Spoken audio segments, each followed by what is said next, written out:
The world faces an unprecedented global health and socio-economic crisis triggered by the COVID-19 pandemic. In Indonesia, the lives of millions of children and their families have already been upended.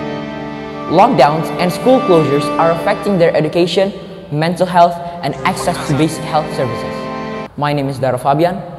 I'm from Al-Azhar Asy-Syarif Islamic Boarding School, Sumatera Utara. And today, I would like to talk about the most precarious disease in the world, that is, COVID-19. Knowing that this disease is so dangerous, I always ask myself, are there any positive things behind COVID-19?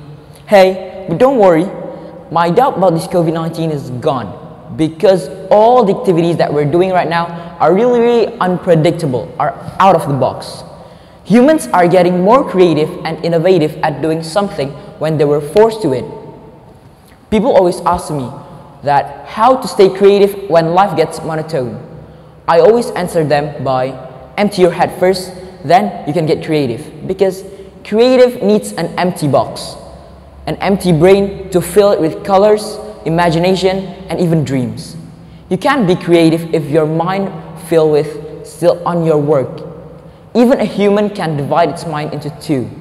They still need to choose whether to focus on their work or to their creativity.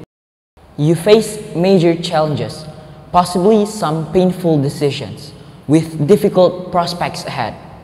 You need to be responding to the immediate demands of the lockdown world. Yet, you also need to be preparing for post-lockdown. With economists predicting tough times ahead, it is not going to be easy. Amidst the uncertainty, one thing is certain: none of us are going back to normal. Facing a different situation, you will need to think different. The lockdown is massive disruption, bringing grief, pain, and discomfort. It's also an opportunity. Your normal is disrupted. Your previous life balance has been interrupted.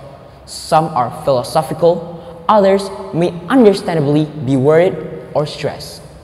You are now in a different place, physically and mentally. And now you need to act different.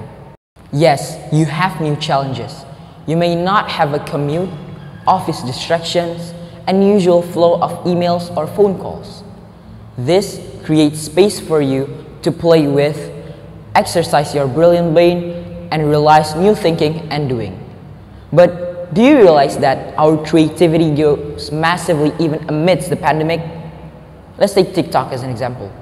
Do you know that there are 7 billion people in the world and 1 billion of them are TikTok users, like me, or probably you? Well, it's true that there were many not so educating contents, but why don't we see this special case from the neutral position? There are many people with different interests, such as magic. If you like it, you can see magic trick. If you like math, you can see math tips. And if you like to dance, you could see a lot of people dancing on TikTok, and there was so much else you can see it. In 2015, most Indonesian people hate TikTok users because they were overacting at using that platform. But now, almost all Indonesian people have TikTok app inside their phone. So I guess that they were now spitting and licking at the same spot. Then why don't we talk about how many people get famous for their creativity and innovation from YouTube? Let's take Jeremy Pauline. He is really impressive at math that he makes his own YouTube channel for giving math tips and tricks. And even my teacher, she makes a YouTube channel for educating people who want to learn English virtually. Do you know Oversimplified? A YouTube channel with which its content full of history but explained by lots of cartoons. Why did they make it on a cartoon? It doesn't make sense.